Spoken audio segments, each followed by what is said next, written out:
Karşınızda dünyanın en büyük arkeolojik keşiflerinden biri. Tam 8.000'den fazla asker, yüzlerce at ve savaş arabası. Üstelik bu ordunun her bir yüzü birbirinden farklı.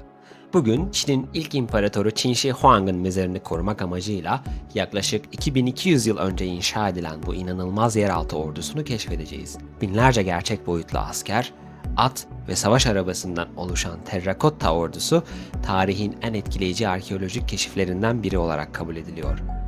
Gelin birlikte Çin'in antik başkenti Xi'an'de bulunan Qin Shi Huang'ın mezar kompleksini ve bu eşsiz yapının ardındaki büyüleyici hikayeyi keşfedelim. İyi seyirler. Sabahın erken saatlerinde Bora Bey ve ben, Xi'an şehir merkezine yaklaşık 40 kilometre uzaklıkta bulunan Qin Shi Huang'ın mezar kompleksine doğru taksiyle yola çıkıyoruz. Yolculuk sırasında taksi şoförü Türk olduğumuzu öğrenince bize küçük bir sürpriz yapıyor.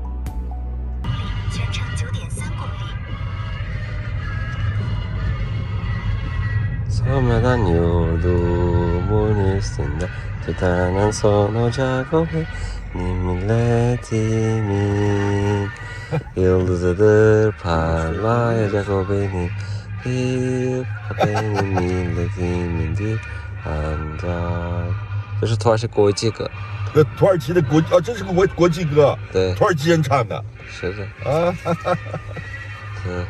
你们中国的也有起来，对对对起来，就是我们的土耳其。起来，kanlarımız sonra helal hakkıdır. Hakka taban milletimin istiklal. Efsane. Biz aslında şu anda terakota askerlerini ve Çin'in ilk imparatoru olan Qin Shi Huang'ın mozolesini ziyarete gidiyoruz ama amcamız bize sabah sabah İstiklal Marşı çaldı. Aracına sordu. Türk müziği çal dedi. Aracı da direkt İstiklal Marşı'nı açtı. Sabah sabah İstiklal Marşı'yla gururlandık. Şimdi ise Tarkan'la yolumuza devam ediyoruz. Bakalım bir sonraki müziğimiz nedir?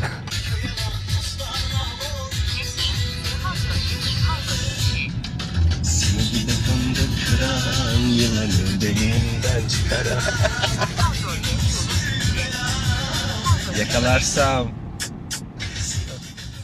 Ve sonunda terakota askerlerini ziyaret etmek için Xi'an'in hemen kuzey doğusunda yer alan çok güzel bir noktaya geldik. Burada imparatorun mezarının ve imparatorun ordusu olan toprak askerleri ziyaret edeceğiz. Terakota askerlerini görmeye hazır mısınız arkadaşlar?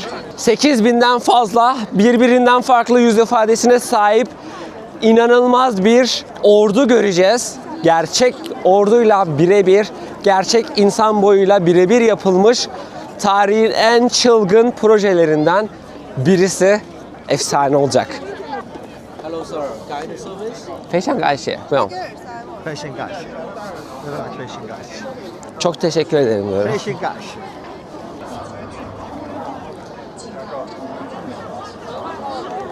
Şu anda gerçekten inanılmaz bir insan kalabalığı var ve burası Çin'in Qin Shi Huang'ın ilk imparatorun ordusunun bulunduğu müzenin girişi. Qin Shi Huang Bin Ma Yong Bo Wu Guan, yani Qin Shi Huang'ın terakota askerleri müzesi. Pasaport mu? Klar.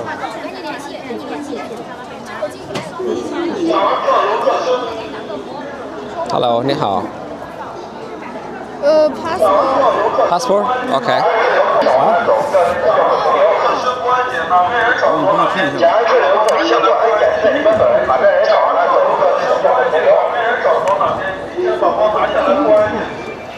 hazır mısınız Bora Bey? Yes. Let's get. Haydi geçelim.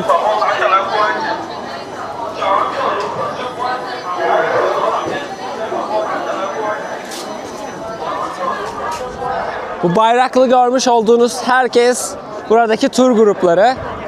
Bizim buggy'ye binmemize gerek yok. Direkt hızlıca yürüyelim.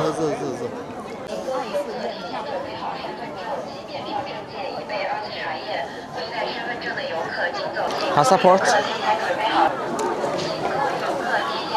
好身份证，4号证件备2的查验，未带身份证 Sıraya bakın. Allah aşkına sıraya bak. Fazla yok ya. S yapmıyor çok. Hayır bakın. Orası full sıra. Yoğunluk. Neyse başardık.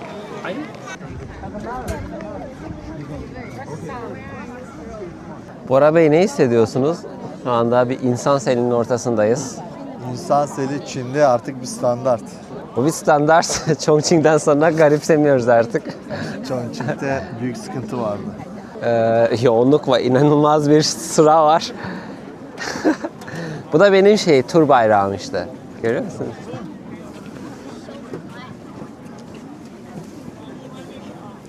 Yani Çin'i ziyaret edecekseniz lütfen Çin Yeni Yılı'nda ziyaret etmeyin. Çin Yeni Yılı'nda ziyaret ederseniz bu görüntülerle karşılaşma olasılığınız yüksek. Ancak daha böyle uygun zamanlarda ziyaret ederseniz bu kalabalığın belki %10'unu görebilirsiniz. Neyse yolumuza hiç hız kesmeden devam ediyoruz. Ve sonunda terakota askerlerinin bulunduğu girişin kapısına gelebildik. Bunca kalabalığın ardından. Ve şimdi içeri giriyoruz. İçeride daha büyük bir kalabalık bizi bekleyecek. Ahşeşe.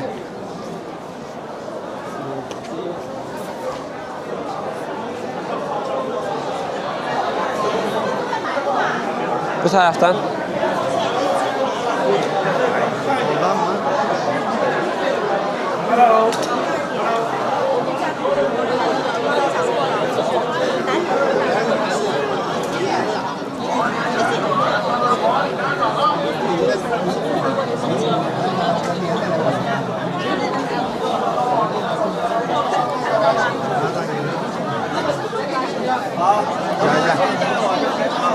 Şu anda insanlar birbirini ezerek ilerlemeye çalışıyor. Bak bak bak.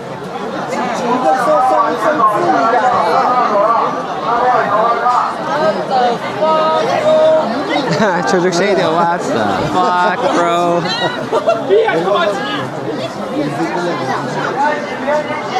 Beni kaçırdınız. Solda kalın, solda kalın, solda. Sola girin, sola girin, sola girin.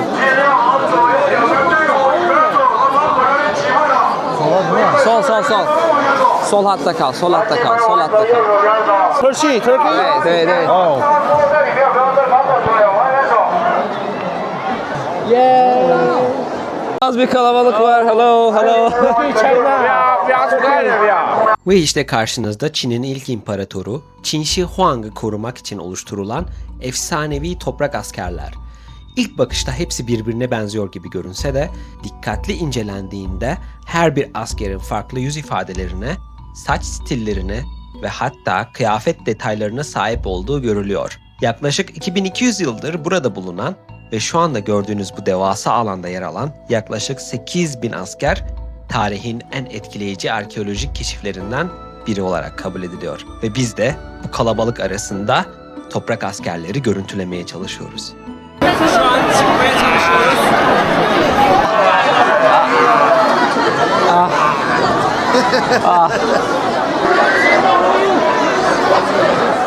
8000'den fazla terakota ordusu burada bu çukurun içerisinde sergilenmekte. Farklı çukurlar da var. Askerler Çin'in farklı bölgelerinden gelen birçok heykel ustası tarafından yapılmıştır. Heykeller ayaklardan başlayarak yukarı doğru parça parça şekillendirilmiş ve daha sonra birleştirilerek bugünkü hallerini almıştır. Daha da ilginç olanı ise bazı heykellerin üzerinde ustaların el işçiliklerini gösteren izleri ve hatta bıraktıkları imzaları görebilmenizdir. Bu da her bir askeri birbirinden farklı ve özel kılmaktadır.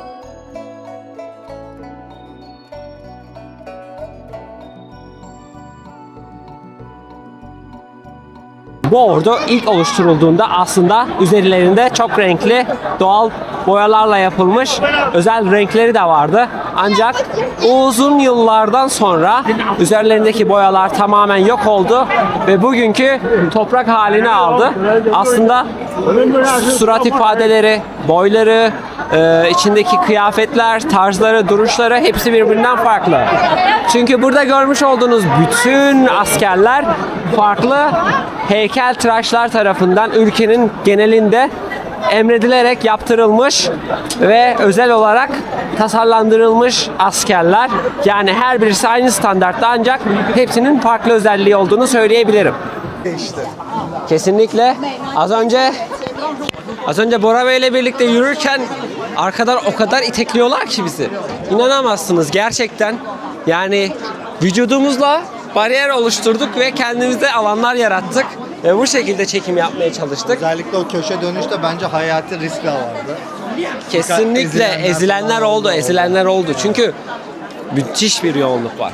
Bu bölümde görmüş olduklarınız yeni restore edilenler, henüz tamamlanmamış, parçaları bulunmamış olan terakota askerlerinin heykelleri. Bunlar yeni düzeltilmekte, yeni restore edilmekte. Görmekte olduğunuz bu bölümdeki terakotalar. Bu bölümde ise uzun yıllar boyunca toprak altında kalan ve zamanla doğal etkenler ile mezar soyguncularının verdiği zararlar sonucu tahrip olmuş toprak askerlerin titizlikle restore edildiği alanları görmekteyiz. Uzman ekipler her bir parçayı büyük bir dikkat ve sabırla inceleyerek adeta bir yapbozun parçalarını bir araya getirir gibi yeniden birleştiriyor. Aylar, hatta bazen yıllar sürebilen bu hassas restorasyon çalışmaları sayesinde binlerce yıllık bu eşsiz eserler özgün görünümlerine mümkün olduğunca sadık kalınarak yeniden ayağa kaldırılıyor ve sergilenmek üzere yerlerine yerleştiriliyor. Terakota ordusu Çin hanedanlığının gerçek askeri düzeni örnek alınarak tasarlanmıştır. Bu orduda piyadeler, okçular, arbaletçiler, atlı süvariler ve çeşitli rütbelere sahip komutanlar yer almaktadır. Böylece dönemin gerçek ordusunun organizasyon yapısı ve askeri sistemi bu mezar kompleksinde ayrıntılı bir şekilde yansıtılmıştır. Qin Shi Huang'ın mozolesi ve terakota ordusu gerçekten her geldiğimde beni büyüleyen inanılmaz bir etkiye sahip. Ancak bugün kalabalığın arasında, bu insan selinin arasında sadece video çekmek, fotoğraf çekmek değil, aynı zamanda hayatta kalmaya da çalışıyoruz ve umarım hiçbir şey olmadan turumuzu tamamlayabiliriz. İlk çukurumuz bitti. Burası en önemli ve ana çukurlarıydı. Zaten en çok sergilenen terakota askerleri buradaydı. Bundan sonra diğer taraflara doğru geçeceğiz. İkinci ve üçüncü çukurlar var ve müzemiz var. Müzeden sonra ise ilk imparator Çin'in mezarına, piramidini ziyaret edeceğiz. Tam bir piramit şeklinde, aslında toprak bir tepeden oluşan, üzeri ağaçlandırılmış bir mozoleden bahsediyoruz. Çin tarihindeki en devasa mezar kompleksi Qin Shi Huang'ın mezarıdır. Şimdi birazdan müzelerimizi, çukurlarımızı ziyaret edip oraya doğru geçeceğiz. Videodan ayrılmayın, devam ediyoruz. Ve burası 3. çukurumuz. 3. çukura giriyoruz. Burada da insan yoğunluğunu hissedebiliyorsunuz açıkça bir şekilde.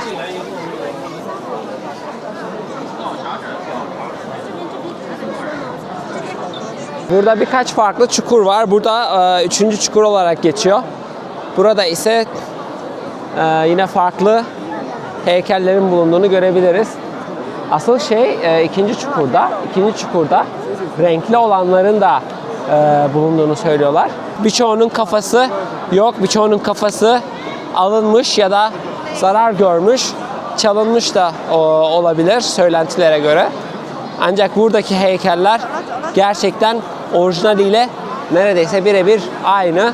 Buraya her yıl milyonlarca insan ziyaret gerçekleştiriyor. Yerli, yabancı, milyonlarca insan. Ancak şu anda peak sezonundayız. Çin Yeni Yılı dönemine denk geldi. Herkes tatilde ve herkes buraya aileleriyle bu harika, dünya harikasını ziyarete geldiler. Şu anda ikinci çukur bu tarafta. İkinci çukura doğru geçiyoruz. İkinci çukurumuzda da yine sizlere harika şeyler göstereceğim. Ayrıca ikinci çukurda heykelleri detaylıca görebildiğin küçük böyle camdan şeyler var, cam ekranlar var böyle.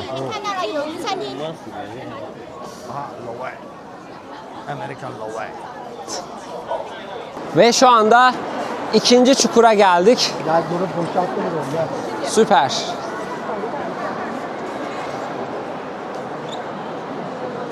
Burası ikinci çukur. Burada çıkartılan askerlerin üzerlerinde eskiden bulundukları renkleri de varmış. Şu anda birçoğunu sergiliyorlar aslında. Birazdan onları da görüntüleyeceğiz. Bakın karşıda tamamlanmış heykeller var. Onları sergiliyorlar. Burası arkeolojik kazıların yapıldığı ve askerlerin bulunduğu çukurlardan ikincisi, görebilirsiniz. Bakın aşağıdaki bölümde orada hala parçaları bulunan tamamlanmamış askerlerin heykelleri, parçalanmış heykelleri yer almakta. Yapıldıkları dönemlerde bu askerlerin ellerine bronz kılıçlar, mızraklar, hançerler ve arbaletler gibi gerçek silahlar da yerleştirilmiştir. Ancak zamanla içerisinde mezar kompleksinin yağmalanması ve yaşanan savaşlar nedeniyle bu silahların büyük bir kısmı çalınmış, tahrip olmuş ya da farklı amaçlarla kullanılmak üzere buradan alınmıştır. Az önce inanılmaz bir mücadeleyle en önlerine geçtim. Öyle itekliyorlardı ki beni, gerçekten inanılmaz bir güç sarf ediyorlardı. Sürekli arkadan sizi iteklemeye çalışıyorlar, kaydırıyorlar. Video çekmek gerçekten çok zor.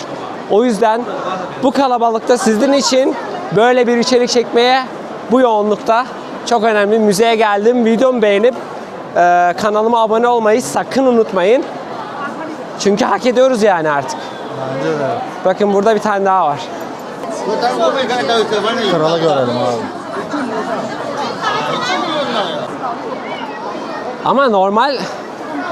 Ama aslında normal sezonlarda bu kadar kalabalık değil arkadaşlar. Gerçekten daha önce geldiğimde de bu kadar bir kalabalık yoktu. Bakın arkamda tam içerisinde heykel parçacıkları var. Bütün hepsi tamamlanmamış heykeller, arkeolojik kazılar devam ediyor ve buradaki arkeolojik kazıların tamamen bitmesi ve heykellerin tamamlanması neredeyse bir asır sürecek ve Çinliler o yüzden her gün, her hafta sıkı sıkı bunları çalışıyor ve her gün buradaki arkeologlar ve mühendisler, buradaki Çinliler her gün burada sıkı sıkı dokuyarak bütün heykelleri tamamlamaya çalışıyorlar. Burada ise okçu heykelini görebilirsiniz. Burada bulunan en önemli bir başka eser bu okçu heykeli. The Archer olarak geçiyor.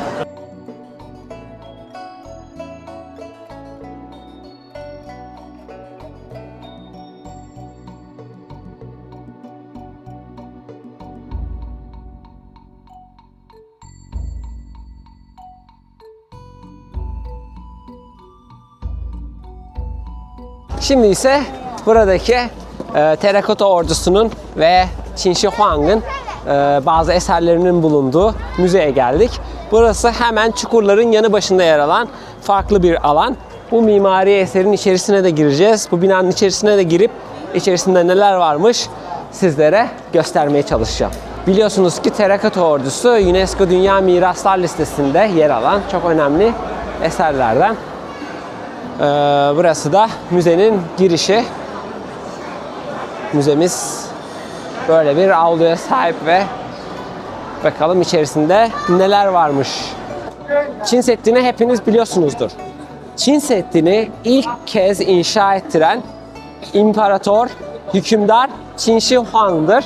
Ve Çin Seddi'nin ilk örnekleri yine kuzey tarafında Shanxi eyaletinin kuzeyinde yer alan bölgelerde toprak ve kerpiçten inşa ettirilmiştir.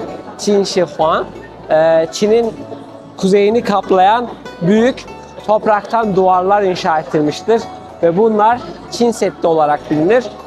Sonradan taşlardan kale olarak yapılmış olan Çin Seddi ise Ming döneminde inşa ettirilmiştir ve tamamlanmıştır.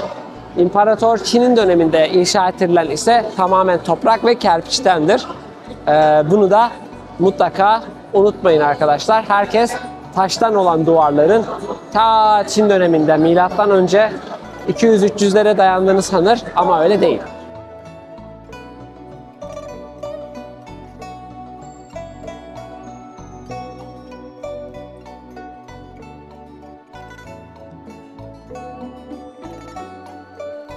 Ayrıca ilk imparator Çin'in mozolesi o kadar geniş ki tam bir piramit büyüklüğünde ve sadece piramitle kalmıyor. Çok geniş, devasa bir alanda inşa edilmiş bir mezar kompleksidir. Burada görmüş olduğunuz parçaların üzerinde, bütün hepsinin üzerinde imzalar yer alır. Peki bu parçalar nedir? Bu parçalar, bu mozoleyi inşa eden ustaların içerisine attıkları, kendi isimlerini yazdıkları aslında imzaları yer alıyor. Bunların aynı zamanda örneklerini terakota askerlerinin içerisinde de, her birinin içerisinde farklı ustaların kim tarafından yapıldığına dair imzası ve Çince karakterlerle bilgileri yer alıyor. Çinliler bunu da keşfetmişler. Bakın burası Shanxi haritada da görebilirsiniz. Birbirinden farklı parçalar, parçaların üzerinde imzalar ve isimler yer almakta.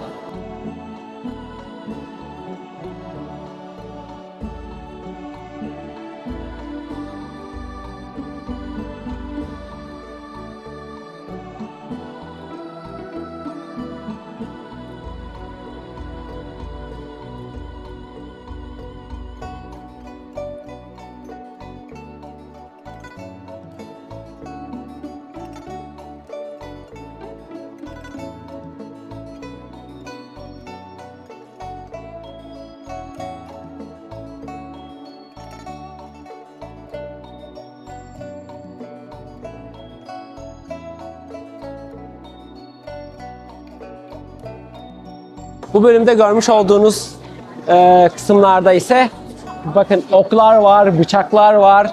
Bütün ordunun üzerine eklenilmiş ve bırakılmış olan bu gibi arbaletlerin de, okların da, ok uçlarının, onun dışında bıçaklarının, kılıçlarının, bütün savaş aletlerinin sergilendiğini görebilirsiniz. Arkamda da bunların örnekleri yer almakta. Bütün bunların hepsi gerçek savaş aleti, kılıçlar arkadaşlar. Ve Qin Shi Huang mezarına gömülmeden önce terakota ordusunu inşa ettirdiğinde bu görmüş olduğunuz savaş aletlerini de askerlerin üzerinde orijinal haliyle bırakmıştır. Ve daha sonrasında yağmalanarak birçoğu çalınmıştır ya da yağmalanmıştır. Bunlar da son kalan örnekleri. Arkada görselde görmüş olduğunuz gibi bir kılıç, arkada terakota askeri ve üzerinde kılıcı bulunmaktaydı. Ancak birçoğu yağmalandı ya da birçoğu çalındı. Daha sonraki dönemlerde, daha sonraki imparatorluklarda birçoğu da savaşlarda kullanılmak üzere çalındığını da söylemem gerekiyor. İnanılmaz hikayesi olan ve her birinde inanılmaz detayların bulunduğunu söylemem gerekiyor. Terakota ordusu yalnızca askerlerden ibaret değildi. Bu devasa mezar kompleksinde imparatorun ölümünden sonraki yaşamında ihtiyaç duyabileceği düşünülen çeşitli eşyalar ve günlük kullanım araçlarının yanı sıra akrobatları, müzisyenleri, görevlileri ve imparatoru eğlendirmekle görevli saray mensuplarını tasvir eden heykeller de bulunmaktaydı. Bu durum Qin Shi Huang'ın ölümünden sonraki yaşamını da dünyevi hayatındaki ihtişam ve düzen içerisinde sürdürmek istediğini göstermektedir. Bugün gördüğümüz bu heykeller her ne kadar renksiz ve toprak tonlarında olsa da aslında ilk yapıldıklarında oldukça canlı renklere sahipti. Günümüzde bazı heykeller üzerinde bu orijinal renklerin izlerini hala görmek mümkün olsa da büyük bir kısmı zamanın etkisi ve kazı çalışmaları sırasında boyaların havayla temas etmesi nedeniyle kaybolmuş veya silinmiştir. Yapım tekniğine bakıldığında ise heykellerin kil malzemesi uzun şeritler haline getirilerek aşağıdan yukarıya doğru katman katman eklenmiş ve şekillendirilmiştir. Bu yöntem günümüzde kullanılan 3 boyutlu yazıcıların çalışma prensibini andırmaktadır. Ana gövde oluşturulduktan sonra yüz hatları, saç modelleri, zırh detayları ve kıyafet süslemeleri gibi ince ayrıntılar ustalar tarafından tek tek işlenmiştir. Bu sayede her bir asker birbirinden farklı ve kendine özgü bir görünüme kavuşmuştur. Kil heykeller tamamlandıktan sonra yüksek sıcaklıktaki fırınlarda pişirilerek sertleştiriliyordu.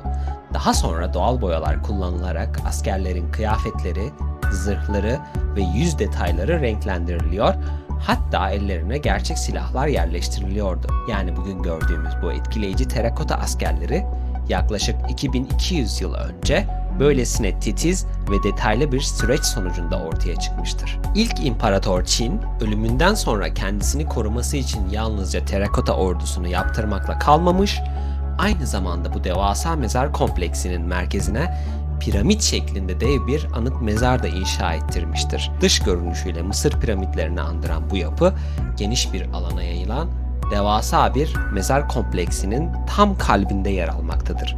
Bu piramit günümüze kadar hiçbir zaman açılmamıştır.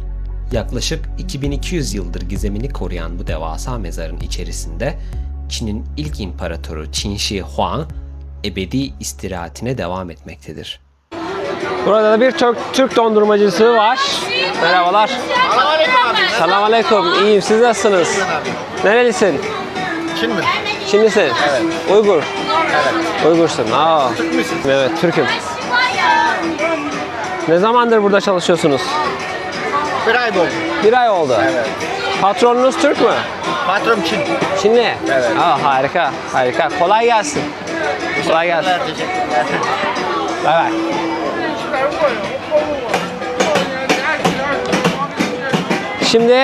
Şimdi müzeden çıktık ve yol üzerinde bir çarşı bulduk kendimize. Buraya gelmişken buranın tarihi önemli yemeği olan Bian Bian Mien'i yemeden olmazdı. Şimdi birazdan buranın en kalın eriştesi, Çin'in en kalın ve en ilginç eriştesi ve hatta Çince'nin en zor karakteri olan Bian Bian Mien olan bu erişteyi deneyeceğiz. Bunun için de restorana geldik. Arkadaşlar Xi'an'e gelmişken burada Bian Bian Mien yemeden olmazdı zaten. Şimdi Bora Bey ile birlikte bunların içerisinde Bian Bian Mien yiyeceğiz. Bian Bian Mien buraya özgü çok önemli bir yiyecek. Peki nedir özelliği? Bian Bian Mien'in en önemli özelliği kalın eriştelere sahip olması ve dünyada eşi benzeri yok bu eriştenin. Çünkü bir kemer kalınlığında gerçekten çok güzel, farklı bir yiyecek. Şimdi Bora Bey ile birlikte karnımızı doyuracağız. Afiyet olsun. Şimdi İmparator Qin'in mezarına geldik. Piramit şeklinde büyük devasa bir mezarı bulunuyor. Sonraki imparatorlar daha fazla bu gibi harcamalar yapmamış ya da yapmaya cesaret edememiş. Burada mezar kompleksinin içerisine civadan havuzlar inşa ettirmiş. Rivayetlere göre tavanda zümrütlerden, elmaslardan yıldızları temsil eden bir de tavanı varmış. Zümrütlerden, elmaslardan, yakutlardan. Onun dışında nehirler varmış, civalardan nehirleri. Ve en önemlisi tam ortasında büyük devasa bir lahit ve içerisinde de Qin Shi Huang'ın ebedi mezar alanı var. Bakalım içeri girebilecek miyiz? İçeri girersek sizlere mezar kompleksini göstermeye çalışacağım. Giremezsek uzaktan çekmeye çalışacağım. Burası mezar kompleksinin piramit bölümü. İmparator Qin'in ebedi uykusunu yattığı piramit. Bu önümüzde görmüş olduğunuz o tümülüs, o toprak tepe. Burasıydı. İşte İmparator Qin buradaki bu piramitte yatmakta. Şu anda üzeri de tamamen ormanla kaplı. Girmeyi denedik arkadaşlar fakat gerçekten vaktimiz çok dar. Bu sırayı beklemek mümkün değil. Buradan dönmeye karar verdik. Umarım videomu beğenmişsinizdir. Maceramızın sonuna geldik. Şu anda Bora Bey ile birlikte tren istasyonundayız. İnanılmaz geçen bir 10 gün oldu. Bora Bey neler hissediyorsunuz öncelikle? Çok güzeldi her şey. Çok sağ ol. Çok teşekkür ederim ben de. Rica ederim. Çok istifa ettik senin bilgilerinden. Çok güzel şekilde gezilerimizi yaptık sağ salim. Herhangi bir problem de yaşamadık. Her şey için çok teşekkürler. Çok rica ederim. Tekrardan ben de tanıştığıma çok memnun oldum. Çok sağ olasın. Kendinize Çok çok sağ iyi ol. bakın. Çok sağ ol. Hadi görüşürüz. İyi yolculuklar diliyorum. Hadi sağ olasın. Sana da iyi yolculuklar Cengiz. Şimdi ben buradan Chengdu'ya, Bora Bey de Pekin'e doğru ilerleyecek. Sonra da Türkiye'ye dönecek. Daha fazla böyle içeriklerin gelmesini istiyorsanız kanalıma abone olmayı lütfen unutmayın. Kendinize iyi bakın. Görüşmek üzere. Hoşça kalın. Bay bay. Siz de kendinize iyi bakın. Görüşmek üzere. Bay bay.